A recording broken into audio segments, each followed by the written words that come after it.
السلام عليكم ورحمة الله وبركاته. الحمد لله الذي خلق الإنسان وأكرمه بالعلم والبيان وأقام الحجة عليه بالسنة والقرآن، والصلاة والسلام على سيد ولد عدنان وعلى آله وأصحابه الكرام إلى يوم حساب الإنس والجان. أما بعد، فيا أحبتي في الله، إن الله تعالى أكرم الإنس والجن بالتكليف. قال الله تعالى: وما خلقت الإنس والجن إلا ليعبدون ما أريد منهم من رزق وما أريد أن يطعمون إن الله هو الرزاق ذو القوة المتين. وقد ذكر الإمام ابن القيم رحمه الله تعالى أن الإنسان لا يمكن أن يحقق العبودية في الدنيا على الوجه الذي يرضيه سبحانه وتعالى إلا بالقوة العلمية والقوة العملية. فيتضح من هذا الكلام أن العلم الشرعي له فضل عظيم ومقام عال كريم عند الله سبحانه وتعالى، لأنه لا يمكن تحقيق الغاية من الخلق إلا به، وأن طلب العلم من أفضل القربات والعبادات، حتى قال الإمام أحمد رحمه الله تعالى: العلم لا يعدله شيء لمن صحت نيته. واعلموا عباد الله إن الله تعالى أوجب طلب العلم على الناس، فيثاب فاعله ويأسم تاركه. فمنه ما هو واجب وجوب كفاية، إذا قام به من يكفي من الأمة سقط الاسم عن الباقين مع استحبابه لباقي الأمة، كالتخصص في التفسير وعلوم الحديث واللغة العربية وغير ذلك من العلوم.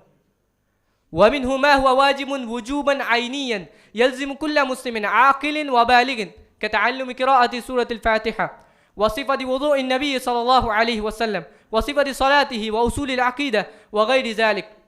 كما قال النبي صلى الله عليه وسلم: طلب العلم فريضة على كل مسلم. وقد وردت في الكتاب والسنة عدة فضائل مكارم للعلم الشرعي، منها أن الله تعالى رفع مقام العلماء بأن قرن شهادتهم بشهادته وشهادة ملائكته على حقه الذي هو إفراده في العبادة، إذ قال: شهد الله أنه لا إله إلا هو والملائكة وأولو العلم قائما بالقسط لا إله إلا هو العزيز الحكيم. وقد ذكر الله تعالى أنه يرفع علماء الشريعة المخلصين بالخشية منه، أنه يرفع علماء الشريعة المخلصين في الدنيا والآخرة، إذ قال: يرفع الله الذين آمنوا منكم والذين أوتوا العلم درجات. ووصف سبحانه وتعالى علماء الشريعة العاملين بالخشية منه، إذ قال: إنما يخشى الله من عباده العلماء. وقال النبي صلى الله عليه وسلم: ما اجتمع قوم في بيت من بيوت الله يتلون كتاب الله ويتدارسونه بينهم إلا نزلت عليهم السكينة وغشيتهم الرحمة وحفتهم الملائكة وذكرهم الله في من عنده، أي أن الله تعالى يختص مجالس العلم بهذه الفضائل العظيمة. وفي رواية أن الملائكة قالت لله تعالى: إن منهم فلانا لم يأتي للعلم، فقال الله تعالى: هم الجلساء لا يشقى بهم جليسهم. ومن فضله العظيم أن الله تعالى جعل أهل العلم أتباع الأنبياء وخلفاءهم وورثتهم، كما قال النبي صلى الله عليه وسلم: نحن معشر الأنبياء لا نورث درهما ولا دينارا، إنما نورث العلم، فمن أخذه فقد فاز بحظ وافر، وإن العلماء ورثة الأنبياء.